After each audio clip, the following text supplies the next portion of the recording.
E aí, galera, beleza? Passando aqui para a gente conversar um pouco sobre o que eu chamo das diferenças inexoráveis entre o teatro e a televisão. Focando na atuação. Quais seriam as diferenças inexoráveis de se atuar no teatro e na televisão, num palco e numa tela? O que eu estou chamando de diferença inexorável é algo que é impossível ser igual. E atuar no palco é de um jeito, atuar para a tela é de outro jeito. Então vou começar. Vamos falar da primeira diferença inexorável, que quando você atua no palco, existe uma plateia. Você tem uma troca constante, fluente, um retorno da plateia. A plateia alimenta o ator, alimenta a atriz. Quando eu estou gravando, eu não tenho plateia.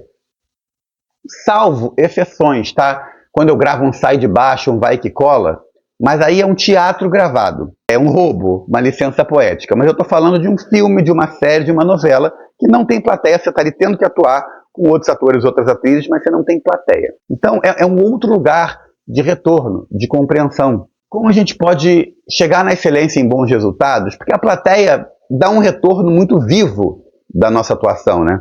Se a plateia ri, se a plateia chora, a gente consegue sentir uma plateia mais em silêncio, uma plateia mais agitada. No set não tem isso. O que eu costumo comentar? Faz amizade com o pessoal da técnica.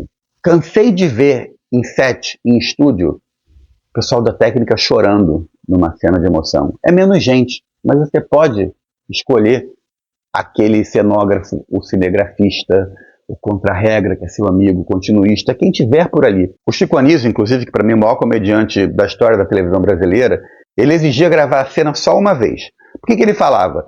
Que ele precisava do retorno da plateia e do riso. Ele contava piadas.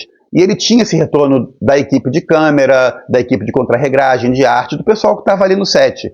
E ele não ia repetir piada.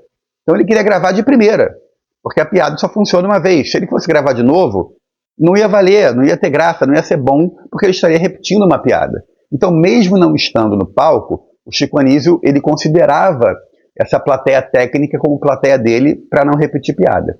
Então, é um jeito que ele desenvolveu de gravar humor. Muita gente faz isso. Meu querido Marcelo Adnet, que para mim é o grande humorista contemporâneo, o grande ator, faz muito isso, grava muito de primeira também, usa muito feedback de quem está assistindo a gravação.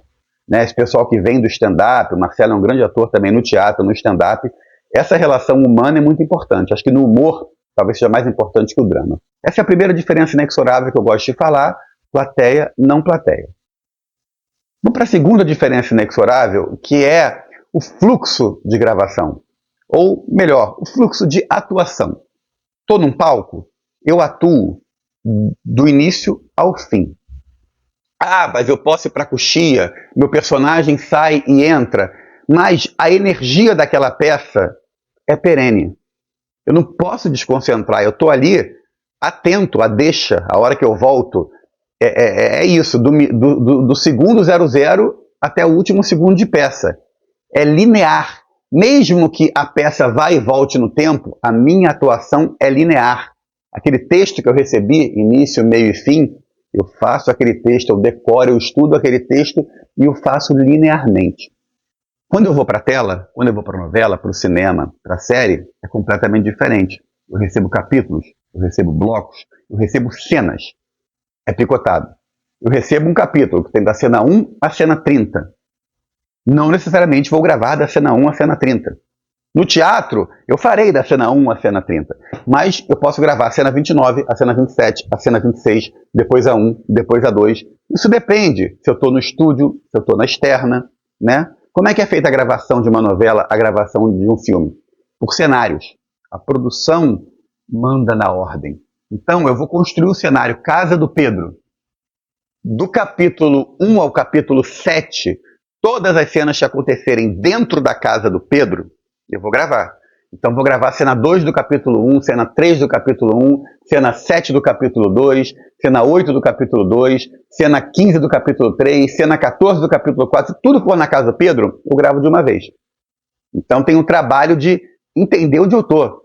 Entender que eu vou trocar de figurino, vou voltar, é o dia seguinte. Ou às vezes eu gravo primeiro o dia seguinte para gravar o dia anterior. Quando eu estou na rua e entro, às vezes eu gravo uma cena do lado de fora, externa, e amanhã eu vou gravar entrando.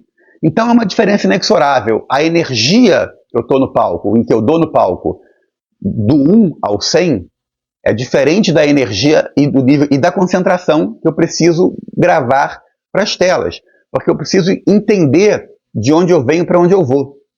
Se eu estou gravando uma cena que aconteceu depois ou que aconteceu antes, o que eu chamo essa gravação picotada, né? Essa gravação editada, que será editada depois. Isso é uma diferença muito grande e fazendo, a gente acaba pegando o jeito, pegando a técnica de gravar desse jeito picotado. Inclusive, acredito que técnicas de decorar o texto também podem ser diferentes, né? O teatro eu estou ensaiando aquilo por muito tempo. Também tem a ver com essa diferença inexorável. O texto da TV chega mais em cima da hora. Muita gente decora por cenas, decora por blocos, não decora a semana inteira. Isso vai da técnica de cada um, a gente pode ter outro papo sobre decorar texto, mas entender essa segunda diferença, né? O jeito de gravar a cena.